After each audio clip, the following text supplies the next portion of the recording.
आप सभी का semester 1 BSc paper health and wellness के पेपर में जो भी क्वेश्चंस पूछा जाएगा वो मैं आपको कंप्लीट करवा रहा था। इससे पहले हमने आप सभी बच्चों को इसका एक वीडियो डाल दिया है, उस वीडियो को आप लोग जरूर देख लीजिएगा। और ये सेकंड वीडियो है जिसमें सारा का सारा important question health and wellness का कंप्लीट हो जाएगा। तो चलिए वीडियो को हम लोग शुरू करते हैं। पहला क्वेश्चन है जंक फूड, जो आप लोग बेसिकली जानते ही क्या होता है। इसके हानिकारक जो प्रभाव है, अभी हाल ही में आपने सुना भी होगा कि गिरिडीह में कहीं पर कोई गांव है जहां पर ये जो किसी जहरीला चाट खाने से बेसिकली यानी फूड पॉइजन के कारण लगभग शायद 40 लोग गंभीर स्थिति पहुंच गए और एक बच्चे के साथ मौत भी हो गई है। तो ये क्या जंक फूड उसके अंतर्गत नहीं आता? भाई एकदम आता है, ठीक है, उसमें भी आता है जंक फूड भी। बोले ये चाट कैसे नहीं आता? क्योंकि जो भी बेसिकली जो ठेले में बेचा जाता है वो जानते हैं हानिकारक ही रहता है, मोस्टली हमारे पास है। तो आज के आधुनिक जीवन में जंक फूड को समझते हैं, आइए। प्रचलन तेजी से बढ़ रहा है, नाम है जंक फूड, ठीक है, जिसे फास्ट फूड भी कहिए, वो भी एक बार जंक फूड में आता है। जंक फूड ऐसे खाद्य पदार्थ होते हैं जिनमें पोषक तत्व नहीं होते, लेकिन वसा, चीनी और नमक, ये जो तीनों चीज़ जो हानिकारक हमारे लिए, इसकी मात्रा अधिक होती है। जिसमें pizza, burger, chips, cold drink सभी चीज़ आती है। ये खाने में स्वादिष्ट और आकर्षक होते हैं, इसीलिए खासकर जो हम सभी युवा वर्ग और आपसी बच्चों में भी इनकी लोकप्रियता अधिक देखी जाती है। और इनका जो अलग अधिक सेवन करते हैं तो ये स्वास्थ्य के लिए हानिकारक है। जंक फूड का सबसे बड़ा नुकसान ये है, यह शरीर को जो आवश्यक पोषक तत्व वो नहीं देता, बल्कि इसमें विटामिन, खनिज और फाइबर की बहुत कमी होती है, जिससे शरीर की जो रोग प्रतिरोधक क्षमता है वो कम हो जाती है। और इसके कारण हम लोग क्या होता है, बहुत जल्दी बीमारी पड़ जाते हैं। अत्यधिक अगर हम लोग जंक फूड खाते हैं तो इससे मोटापा यानी ओबेसिटी जिसे कहते हैं हम लोग, ये बढ़ती है। इसकी उच्च मात्रा में कैलोरी होती है, लेकिन जो शरीर के वसा के रूप में स्टोर हो जाता है। और मोटापा कहीं चल के आगे जैसे कई बीमारी, जैसे डायबिटीज़ हो गया, हाई ब्लड प्रेशर हो गया, हृदय रोग जैसे कई बीमारी का कारण बनता है। इसलिए बोला जाता है कि जंक फूड हमारा जो पाचन तंत्र है, बेसिकली जो डाइजेस्टिव सिस्टम है, उस पर भी एक नकारात्मक प्रभाव डालता है, क्योंकि इसमें फाइबर का कमी होता है, जिस वजह से हमें कब्ज, गैस और अपच जैसी कई समस्याओं का सामना करना पड़ता है। लंबे समय तक अगर हम लोग बेसिकली इसका सेवन करते हैं, मतलब जंक फूड का, तो ये कहीं ना कहीं हमारी जो पाचन शक्ति है इसको कमज़ोर कर देता है। जंक फूड का एक और हानिकारक प्रभाव ये हमारी मानसिक जो स्वास्थ्य स्थिति है उस पर भी असर डालता है। बोले कैसे? क्योंकि अगर आप अधिक मात्रा में चीनी और वसा सेवन करिएगा तो ये हमारा ध्यान जो केंद्रित करता है कोई भी चीज़ों पे, उस पर ही कमी डालता है। थकान हो, चिड़चिड़ापन देखने को मिलता है। और आप सही बच्चों में और छात्र छात्राओं में विशेष सबसे ज़्यादा नुकसानदायक है, क्योंकि ये आपके पढ़ाई और जो विकास है उसको प्रभावित करने का कार्य करता है।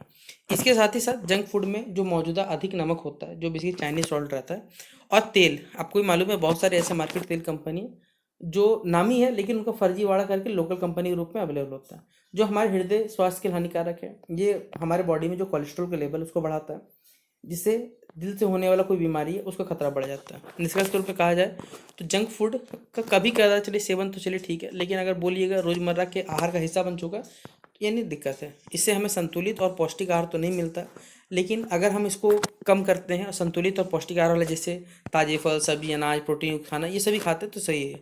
स्वास्थ्य जीवन के लिए जंक फूड से दूरी बनाना और सही खान पान की आदत जो है, ये हमारे लिए बहुत ही अत्यंत आवश्यक होता है। तो जंक फूड से जुड़ा हुआ जो सवाल आता है ये कंप्लीट होता है आपका, ठीक है। अगला है पोषण क्या है, न्यूट्रिशन क्या होता है, और एक अच्छे स्वास्थ्य को बनाए रखने के लिए जो पोषक तत्व है उनके कार्यों का आपको वर्णन करने बोला गया। क्या होता है न्यूट्रिशन, चलिए आइए जानते हैं। और साथ ही साथ एक अच्छा स्वास्थ्य अगर आपको बनाए रखना है तो इसके लिए जो पोषक तत्व है उनके कार्यों को चलिए वर्णन करते हैं। तो सबसे पहले पोषण, न्यूट्रिशन जिसे इंग्लिश में कहा जाता है, तो ये एक ऐसी प्रक्रिया है जिसके माध्यम से जो जीवित प्राणी है, मतलब जो लिविंग थिंग्स है हमारे पास है, वो भोजन ग्रहण करते हैं, उसका पाचन किया जाता है, और मान लीजिए जो भी हम लोग खाना खाएं, जो भी उसमें पोषक तत्व है हमारे शरीर के द्वारा उसका इस्तेमाल किया जाता है, ताकि हमारे शरीर की वृद्धि हो सके, ऊर्जा उत्पादन हो गया, मरम्मत हो गया, विभिन्न प्रकार के जो हमारे शारीरिक प्रोसेसेस होते हैं उनको संचालन के लिए किया जाता है। सरल शब्दों में कहा जाए अगर कह सकते हैं तो पोषण वो आधार है जो हमारे शरीर को स्वस्थ रखता है, सक्रिय रखता है, और रोगों से बेसी लड़ने के लिए योग्य बनाता है हमारे शरीर को, ठीक है। तो अच्छे स्वास्थ्य को अगर आपको बनाए रखना है, इसके लिए हम हमको मालूम है, आपसे बच्चों बचपन से पढ़ते आ रहे हैं कि डिफरेंट टाइप्स ऑफ न्यूट्रिएंट्स चाहिए, जिनमें सबसे पहले कार्बोहाइड्रेट है, आपको मालूम होगा, जो क्या करता है, एनर्जी गिविंग फूड है, यानी हमारे पास है एनर्जी सबसे ज़्यादा यही देता है, कार्बोहाइड्रेट है। ये हमें दैनिक कार्य करने में, जो हमारे डेली रूटीन के बेसिस पे काम होते हैं, सोचने और जो शारीरिक गतिविधियों के लिए ये जितना ऊर्जा चाहिए वो उससे ज़्यादा हमें प्रदान करने का कार्य करता है। इसके बिना शरीर जो है कमज़ोर, और आप देखते होंगे थका महसूस, जैसे आप कभी ने मजदूर को देखे होंगे, मोस्टली जो गांव देहात के मजदूर रहते हैं, अगर वो घर से बाहर रह रहे हैं तो उन गरीब भाइयों को आप देखे होंगे कि वो लोग सुबह सुबह क्या करते हैं, चावल खाते हैं, आलू खाते हैं। क्यों? अगर उनको बहुत ज़्यादा मेहनत वाला काम है तो एनर्जी चाहिए, एनर्जी कहाँ से मिले उस टाइम? उस टाइम खाना तो बना नहीं सकते बीच में, तो एनर्जी सुबह सुबह लोग क्या करते देखिएगा, वो हम अपने भाषा में थोड़ा माड़ भात बोलते हैं, आप लोग कुछ और बोलते हो, बात अलग है, ठीक है। वो और आलू चोखा सिंपल सा बात है, खा के चलते हैं, क्यों, उसमें कार्बोहाइड्रेट बहुत ज़्यादा पाया जाता है, ठीक है। इसके अलावा हमारे पास है प्रोटीन। देखिए, अगर आपको अपने शरीर का क्या करना है, निर्माण का ही निबंध करना है, मतलब बेसिकली मांसपेशी, ऊतक यानी टिश्यू बेसिकली, और कोशिका यानी सेल्स का निर्माण करना है, कोई शरीर में घाव उसको रिपेयर करना है, तो ये सभी चीज़ों के लिए हमें प्रोटीन चाहिए। बच्चों और किशोरों में बेसिकली जो वृद्धि होता है तथा बीमारी से उबरने के लिए जो प्रोटीन होता है वो बहुत ही ज़्यादा आवश्यक है। अगला हमारे पास है वसा, जिसे हम फैट कहते हैं, ये भी ऊर्जा का सोर्स है। देखिए, यह जो फैट है बेसिक शरीर को गर्म रखता है, जो हमारे इंटरनल ऑर्गन्स उनकी सुरक्षा करता है। और देखिए, बहुत सारे ऐसे फैट्स हैं जिनमें क्या होता है, विटामिन घुलते हैं, जिनमें ए डी ई के विटामिन घुलते हैं, ठीक है। और हालांकि संतुलित मात्रा में अगर वसा का सेवन करते हैं तो ये सही है, लेकिन अधिक मात्रा का होता है तो हानिकारक बनता है। विटामिन और जो खनिज यानी जो लवण है हमारे पास, मिनरल्स है, विटामिन और मिनरल्स जो है ये शरीर के लिए हमारे पास सूक्ष्म है लेकिन बहुत ही ज़्यादा आवश्यक है। जैसे आपको मालूम है, अगर हमारे पास विटामिन नहीं रहेगा, जैसे बहुत सारे डिफरेंट विटामिन, तो हमारे से बहुत सारी बीमारी बढ़ती है। जैसे विटामिन शरीर को रोग प्रतिरोधक क्षमता को बढ़ाते हैं, हमारी त्वचा, आँख हो गए, हड्डी को स्वस्थ रखता है। खनिज जैसे कैल्शियम है, आयरन है, पोटासियम, ये सभी हड्डी को मजबूती देता है। रक्त निर्माण हो गया, और तंत्रिका तंत्र के निर्माण में भी क्या करता है, सही कार्य करता है। जल, अगर बात करें तो जल एक हमारे पे महत्वपूर्ण पोषक तत्व है। ये शरीर के तापमान को क्या करता है, बैलेंस करने का काम करता है, मतलब न्यूट्रल या फिर न्यूट्रल करने का काम करता है या कंट्रोल करता है, जिससे पाचन में मदद होता है, और जो भी विषैले पदार्थ है शरीर को उनसे बाहर निकालने में सहायक होता है। शरीर का अधिकांश भाग जो है वो हमारा जल से बना है, इसीलिए इसका पर्याप्त अगर हमको सेवन करना आवश्यक है।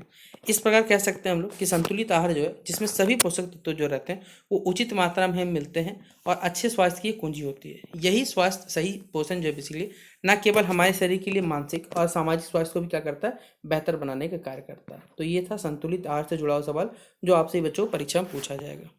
अगला सवाल हमारे पास है, स्वास्थ्य और कल्याण को क्या करना, परिभाषित करना। तो क्या होता है स्वास्थ्य, यानी जिसे हम इंग्लिश में हेल्थ कहते हैं। तो स्वास्थ्य का अर्थ केवल शरीर में रोगों की अनुपस्थिति नहीं, मतलब रोग का एब्सेंट नहीं होता, बल्कि ये शरीर की हमारी शारीरिक, मानसिक और ये हमारे जो हमारा सामाजिक जो स्थिति है उसकी पूर्ण कुशलता को दर्शाने का काम करता है। WHO, जिसे हम लोग वर्ल्ड हेल्थ ऑर्गेनाइजेशन कहते हैं, इसके अनुसार कहा जाए तो स्वास्थ्य एक हमारे शरीर की एक ऐसी अवस्था, एक ऐसा स्टेट है जिसमें व्यक्ति जो है शारीरिक रूप पे, मानसिक स्तर से और साथ ही साथ सामाजिक रूप से क्या होता है, हमारे पास पूर्णतः स्वस्थ होता है। और न केवल रोग या दुर्बलता का उस शरीर में अभाव होता है, बल्कि इसका मतलब यह है, यदि व्यक्ति का शरीर अगर स्वस्थ है तो उसका मन शांत है और उसका जीवन जो संतुलित है, तथा वो समाज में अच्छे संबंध बनाए क्या रख सकता है, तथा उसे पूर्ण रूप से हम लोग क्या कह सकते हैं, स्वस्थ कहा जाता है। यानी WHO के हिसाब से परिभाषा जो वो बताया गया। अब इसके अगर बताया जाए शारीरिक स्वास्थ्य में, शरीर के देखिए सभी अंग जो है उनको सही ढंग से कार्य करना शामिल होता है, कि शरीर के जितने भी अंग हैं सभी को सही काम करना पड़ेगा। मानसिक स्वास्थ्य का संबंध जो है हमारे उस व्यक्ति की सोच से, भावनाएं से, साथ ही साथ हमारे व्यवहार से होता है। वहीं सामाजिक स्वास्थ्य जो है उसका अर्थ है कि दूसरों के साथ क्या करना, एक अच्छा संबंध बनाए रखना है, तथा समाज में हमारा जो एक सामंजस्य क्या करना है, जीवन जीना होता है। ये तो स्वास्थ्य का परिभाषा था। कल्याण की अगर बात करें तो कल्याण इन वेलबींग की परिभाषा, कल्याण का अर्थ है व्यक्ति के जीवन में क्या करना, सुख, संतोष और जो संतुलन है उसकी अवस्था जुड़ा हुआ है। यह एक व्यापक हमारा अवधारणा यानी कंसेप्शन हमारे पास है, कि जिसमें केवल स्वास्थ्य ही नहीं बल्कि मानसिक शांति, भावनात्मक स्थिरता, सामाजिक जो संबंध होते हैं उनकी गुणवत्ता और जीवन में संतुष्टि की भी इसकी भावना शामिल होती है। कल्याण का जो संबंध है वो इस बात से कि व्यक्ति जो है अपने जीवन से कितना संतुष्ट है और वो अपने दैनिक जीवन में कितना खुश और संतुलित महसूस करता है, ठीक है। कल्याण को हम लोग कई भागों में बेसिकली बांट सकते हैं, जैसे होता है शारीरिक कल्याण, मानसिक कल्याण, भावनात्मक कल्याण और सामाजिक कल्याण। उदाहरण के लिए यदि कोई व्यक्ति क्या करता है, शारीरिक रूप से स्वस्थ है लेकिन मानसिक रूप से तनावग्रस्त रहता है, तो उसका पूर्ण कल्याण नहीं माना जाएगा। स्वास्थ्य और कल्याण का एक दूसरे से संबंध भी होता है, एक दूसरे से गहराई जुड़ा है। जैसे अच्छा स्वास्थ्य अच्छे कल्याण का क्या होता है, आधार होता है। यदि व्यक्ति शारीरिक और मानसिक रूप से क्या है, स्वस्थ है, तो अपने जीवन में अधिक अधिक संतुष्टि और अनुभव क्या करता है, अनुभव करता है। इस प्रकार यदि व्यक्ति का जो कल्याण है वो अगर अच्छा है तो अपने स्वास्थ्य को क्या करता है, वो बेहतर ध्यान रख सकता है, ठीक है। निष्कर्ष के बारे में बात करें तो स्वास्थ्य और जो कल्याण है बेसिकली दोनों ही क्या है हमारे पास एक सुखी और सफल जीने के लिए क्या है, अत्यंत ही आवश्यक चीज़ें हैं। संतुलित आहार जो है बेसिकली हमारे पास, या नियमित व्यायाम हो गया, पर्याप्त नींद हो गया, सकारात्मक सोच हो गया और अच्छे जो सामाजिक संबंध है, ये सभी चीज़ों को क्या करते हैं, हमारे पास बनाए रखने में महत्वपूर्ण भूमिका निभाते हैं। इसीलिए अगर कहा जाए तो व्यक्ति को न केवल अपने दैनिक जीवन में इसका ध्यान रखना चाहिए, बल्कि एक स्वस्थ, संतुलित और जो खुशहाल जीवन है वो भी उससे जिया जा सके, ठीक है। अगला क्वेश्चन हमारे पास है, स्वास्थ्य और फिटनेस के जो के लिए खेल के जो महत्व है यानी स्वास्थ्य और आपको फिटनेस को मेंटेन रखना है, इसके लिए खेल का क्या इंपॉर्टेंस है ये बताना है। तो खेल मानव जीवन का हमारा एक आवश्यक हिस्सा है, जो न केवल हमारे लिए मनोरंजन का एंटरटेनमेंट साधन है, बल्कि स्वास्थ्य और फिटनेस को भी क्या रखता है, बनाए रखने का एक प्रभावी माध्यम है। आज भी जब हम अपने आधुनिक और व्यस्त जीवन में, जहाँ लोग अधिकतर समय क्या करते हैं, हम लोग बैठ कर बिताते हैं, वहीं पर जो खेल और शारीरिक गतिविधि, ये सभी चीज़ें हमारे शरीर को सक्रिय बनाती है और बीमारी से बचाने में क्या करता है, महत्वपूर्ण भूमिका निभाता है। सबसे पहले जो खेल जो है वो शारीरिक स्वास्थ्य को क्या करता है, बेहतर बनाता है। अगर हम नियमित रूप से क्या करते हैं, खेल खेलते हैं, तो ये हमारे शरीर की जो मांसपेशी है उसको मजबूत बनाता है, हड्डियाँ सुदृढ़ होती है और शरीर में लचीलापन बढ़ता है। जैसे दौड़ना है, फुटबॉल है, क्रिकेट है, बैडमिंटन है, ये सभी चीज़ें क्या है, खेल हृदय और जो फेफड़ों की क्षमता है उसको बढ़ाने का कार्य करती है, जिससे जो रक्त संचार है वो सही रहता है और शरीर को क्या होता है, पर्याप्त मात्रा में ऑक्सीजन मिलता है, जिससे मोटापा कम होगा और जो हमारा शरीर रहेगा वो संतुलित रहता है। दूसरा, अगर इसका महत्वपूर्ण पहलू बात करें तो मानसिक स्वास्थ्य, खेल खेलने से तनाव, चिंता और जो अवसाद रहते हैं वो कम होते हैं। जब व्यक्ति खेल खेलता है तो उसके शरीर में जो फील गुड बेसिकली हार्मोन है वो जनरेट होता है, जिससे मन प्रसन्न रहता है और जो शांत भी मन रहता है। खेल एकाग्रता, निर्णय लेने में, निर्णय क्षमता में और जो आत्मविश्वास, ये सभी चीज़ें बढ़ाने का कार्य करती है, जो विशेषकर स्टूडेंट्स के लिए सबसे ज़्यादा लाभकारी होता है। खेल फिटनेस को बनाए रखने के लिए सबसे सरल और प्राकृतिक तरीका होता है हमारे पास कि नियमित खेल गतिविधियां क्या करती है, शरीर को सक्रिय रखती है, जैसे कैलोरी जलाती है, ऊर्जा स्तर बढ़ाती है। इससे व्यक्ति पूरे दिन ताजे महसूस करता है और स्फूर्ति महसूस करता है। साथ ही साथ ये कई असंक्रामक रोग, ठीक है, जो नॉन कॉमन डिजीज है, जैसे डायबिटीज़ हो गया, मिलिटस हो गया, हाइपरटेंशन, इन सभी चीज़ों के खतरे को क्या करता है, कम करने का कार्य करता है। इसके अलावा कहा जाए तो खेल जो हमारे पास है वो सामाजिक और जो हमारा नैतिक विकास है इसमें सहायक होता है। टीम गेम जैसे फुटबॉल है, क्रिकेट से सहयोग हो गया, अनुशासन, नेतृत्व, टीम भावना, ये सभी चीज़ विकसित करने का काम करता है। खिलाड़ी नियम पालन करते हैं, हार जीत को स्वीकार करते हैं और दूसरों को सम्मान करते हैं। तो खेल बच्चों हो चाहे युवा हो, सभी के लिए सभी के व्यक्तिगत विकास के लिए जरूरी है। यह उन्हें आत्मनिर्भर, साहसी और अनुशासित बनाने का कार्य करता है। साथ ही साथ खेल जीवन सकारात्मक दृष्टिकोण विकसित करता है और कठिन परिस्थितियों में भी क्या करता है, सामना करने की क्षमता बढ़ाता है। निष्कर्ष में कहें तो कहा जा सकता है कि खेल स्वास्थ्य और फिटनेस के लिए क्या बहुत जरूरी है। यह शरीर को मजबूती, मन को शांति और जीवन को क्या करता है, संतुलित बनाए रखता है। इसीलिए हर व्यक्ति को अपने दैनिक जीवन में किसी न किसी रूप में, चाहे खेल या शारीरिक गतिविधि को अवश्य शामिल करना चाहिए, ताकि वो एक स्वस्थ, सक्रिय और अपना जो जीवन है वो खुशहाल रूप से बेसी बिता सके। ठीक है, अगला क्वेश्चन है हमारे पास, फूड पिरामिड के जो घटक है, ठीक है, यानी इसके जो घटक यानी फैक्टर्स जो हमारे पास है उनके बारे में बताइए, और साथ ही साथ यह और के जो स्रोत है, इन्हें सोर्सेज जिसे कहते हैं, उसके बारे में विस्तार पूर्वक बताना। तो चलिए बताते हैं। तो फूड पिरामिड, ठीक है, जो फूड पिरामिड है एक वैज्ञानिक मॉडल होता है जो ये बताता है कि हमें स्वस्थ रहने के लिए कैसे, मतलब किस प्रकार के जो खाने हैं, वो कितनी मात्रा में खाने चाहिए बताता है। इसमें आकार जो होता है पिरामिड से स्ट्रैप का आकार होता है, ठीक है, जिसमें निचला वाला जो भाग होता है वो अधिक मात्रा में खाए जाने वाला खाद्य पदार्थ होता है, फिर ऊपर वाला जो होता है कम मात्रा, इस तरह के दिखाया जाता है। इसके उद्देश्य यही है कि आपको संतुलित आहार का जो कह सकते हैं सही समझ है ये प्रदान करने का कार्य होता है। ठीक है, फिर अगला बताया हुआ है कि फूड पिरामिड का जो सबसे निचला स्तर होता है उसमें अनाज और कार्बोहाइड्रेट युक्त क्या होता है, खाद्य पदार्थों को होता है। यह हमारे शरीर के लिए क्या होता है, ऊर्जा का स्रोत होता है। इन श्रेणी में हम लोग गेहूँ, चावल, मक्का, जौ, ओट्स हो गया, कह सकते हैं ब्रेड हो गया, आलू के रखते हैं, और हमें इनका सेवन जो है अधिक मात्रा में करनी चाहिए, क्योंकि ये दैनिक कार्यों के लिए क्या होता है, आवश्यक ऊर्जा प्रदान करता है। और सबसे इसका है, इससे जो सेकेंड लेवल पर होता है उसमें फल और सब्जी होती है, इसमें विटामिन, खनिज, फाइबर जैसे प्रमुख स्रोत होते हैं। हरी जो पत्तेदार सब्जी होती है जिनमें पालक है, मेथी है, गाजर है, टमाटर है, फल सेब है, ये सभी चीज़ क्या करते हैं, शरीर को रोग से बचाने और पाचन को बेसिकली बेहतर बनाने का कार्य करते हैं। इस स्तर में क्या होता है, जो हमारे खाद्य पदार्थ हैं उनको नियमित और पर्याप्त मात्रा में सेवन करना आवश्यक होता है। तीसरा जो थर्ड लेवल होता है उसमें प्रोटीन युक्त जो खाद्य पदार्थ होते हैं उनको शामिल किया जाता है, ताकि ये शरीर के निर्माण और मरम्मत के लिए जरूरी होते हैं। इन समूह दाल है, बेसिकली ग्रुप में दाल को रखा गया है, चना है, सोयाबीन है, दूध है, दही, अंडा, मांस, मछली सभी आता है। ये मांसपेशी को मजबूत बनाता है और साथ ही साथ शरीर की वृद्धि में सहायक होता है। इसके बाद ही इस स्तर में है जो हमारे पास है दूध, और जो दूध से जुड़ा उत्पाद है जो कैल्शियम के लिए स्रोत है, जैसे दूध, दही, पनीर आदि हड्डी और दांत के लिए जरूरी होता है। फूड पिरामिड में कहा जाए तो सबसे निचले, सबसे ऊपरी स्तर पर जो वसा यानी जो फैट जिसे हम कहते हैं, तेल है, शक्कर है, इन सब चीज़ों रखा जाता है, जैसे घी, मक्खन, तेल, मिठाई, सब इनका सेवन बहुत कम मात्रा में करना चाहिए।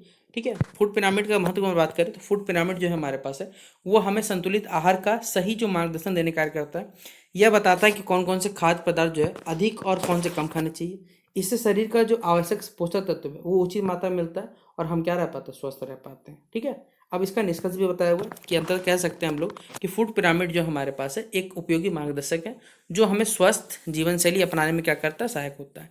यदि हम उसके अनुसार अपना आहार लें तो कई बीमारी से बच सकते हैं और एक स्वस्थ संतुलित आहार जो जीवन है वो व्यतीत कर सकते हैं। ठीक है, अगला क्वेश्चन हमारे पास है, योग का इतिहास बताइए तथा इसके विकास पर भी क्या करना है, एक निबंध लिखने बोला गया आपको। तो योग हमारे भारत की प्राचीन सांस्कृतिक धरोहर है जिसका इतिहास हजारों लाखों वर्ष पुराना है। ठीक है, योग जो शब्द है संस्कृत के युज धातु शब्द से बना है जिसका अर्थ है जोड़ना या मिलना होता है। ठीक है, इसका उद्देश्य यही होता है कि शरीर मन और आत्मा के बीच में संतुलन स्थापित करना है। योग केवल कहा जाए तो व्यायाम की पद्धति नहीं होता बल्कि ये हमारे संपूर्ण जीवन दर्शन होता है जो व्यक्ति को शारीरिक स्तर पर, मानसिक स्तर पर, साथ साथ आध्यात्मिक रूप से क्या करता है, उत्पन्न करने का कार्य करता है। ठीक है, अगला पॉइंट बताया हुआ है कि योग का जो इतिहास है वो अत्यंत प्राचीन है। इसके जो प्रारंभिक प्रमाण देखने को मिलते हैं वो सिंधु घाटी सभ्यता, इंडस वैली सिविलाइजेशन मिलते हैं, जहाँ जो मुहर और मूर्ति में जो ध्यानमग्न मुद्रा हमें देखने को मिलता है इससे पता चलता है। साथ ही साथ व्यक्तियों के जो चित्र पायगोर में देखने को मिलता है इससे पता चलता है कि उस समय के लोग भी जो थे वो ध्यान और जो योग है उसका अभ्यास प्रचलित था। इसके बाद वैदिक काल में योग का और अधिक विकास हुआ जहाँ वेद और उपनिषदों में योग के जो सिद्धांत है उनको उल्लेख मिलता है। विशेष रूप से उपनिषद में ध्यान है, प्राणायाम है और आत्मज्ञान पर जोर दिया गया था। इस काल में योग को आत्मा और परमात्मा मिलन का माध्यम बनाया गया था। फिर अगला पॉइंट बताया हुआ है कि योग के व्यवस्थित और वैज्ञानिक रूप का जो श्रेय है वो पतंजलि को दिया जाता है जिन्होंने योग सूत्र की रचना की। उन्होंने योग को क्या किया कि अष्टांगिक मार्ग के रूप में प्रस्तुत किया जिसमें 8 अंग जैसे यम है, नियम है, आसन है, प्राणायाम है, प्रत्याहार है, धारणा है, ध्यान है और समाधि, इन सभी चीज़ों को शामिल किया गया। यह प्रणाली आज भी योग का क्या आधार मानी जाती है। फिर अगला हमारे पास बताया हुआ कि मध्यकाल में योग का सत्संग जो है हठ योग से जोड़ा गया है जिसमें शारीरिक अभ्यास और जो शुद्धि क्रियाओं पर अधिक बल दिया गया है। इस काल में योग को साधना और आत्मशुद्धि का माध्यम बनाया गया या माना गया। कई संतों और योगियों ने इसे जन जन तक पहुंचाने का प्रयास किया था। आधुनिक युग में कहा जाए तो योग का पुनर्जागरण हुआ जिसमें स्वामी विवेकानंद जी ने योग और भारतीय दर्शन को पश्चिमी देशों में लोकप्रिय बनाया। इसके बाद BKS यंगर और T कृष्णाचार्य ने जैसे महान योगाचार्य ने योग को वैज्ञानिक और व्यवहारिक रूप से विकसित किया। आज जो योग है देश भर में लोग देखते हैं कि स्वास्थ्य और फिटनेस के लिए एक प्रभावी साधन के रूप में स्वीकार किया जाता है। वर्तमान समय में योग का महत्व जो है और भी बढ़ चुका है। ठीक है, तनावपूर्ण जीवन शैली, मानसिक दबाव और जो शारीरिक समस्याओं के लिए योग की ओर सभी को आकर्षित किया जा रहा है। हम लोग यूनाइटेड नेशन के द्वारा बेसिकली 21 जून को जो अंतर्राष्ट्रीय इंटरनेशनल योगा दिवस मनाया जाता है जिससे योग को एक वैश्विक पहचान मिल पाया। निष्कर्ष के बारे में बात करें तो योग का जो इतिहास है अत्यंत ही समृद्ध है और गौरवपूर्ण है। यह प्राचीन काल से लेकर जो अभी तक आधुनिक योग है तब से लेकर निरंतर चला आ रहा है। आज ना केवल बिजली कहा जाए हमारे पास है, योग न केवल भारत की पहचान है बल्कि पूरे विश्व में हमारा स्वास्थ्य, शांति और संतुलन प्रतीक बन चुका है। इसलिए हमें अपने जीवन में योग को अपनाकर एक स्वस्थ और संतुलित जीवन जीने का प्रयास करना चाहिए। तो ये था आपसे ही बच्चों का हेल्थ एंड वेलनेस का सारा इंपॉर्टेंट क्वेश्चन कंप्लीट होता है 2 वीडियोस में। अब आपसे ही बच्चे खुद पेपर देने जाइएगा, पेपर देकर आइएगा, खुद कमेंट बॉक्स में बता दीजिएगा कि हाँ आपसे हाँ सर आपने जो पढ़ाया था वो सबके सब पेपर देखने को मिला। तो चलिए शेयर कर दीजिएगा इस वीडियो को अपने सभी दोस्तों के साथ। बेस्ट विश आप सभी बच्चों को। मिलते हैं नेक्स्ट वीडियो पे, तब तक के लिए जय हिंद और जय भारत।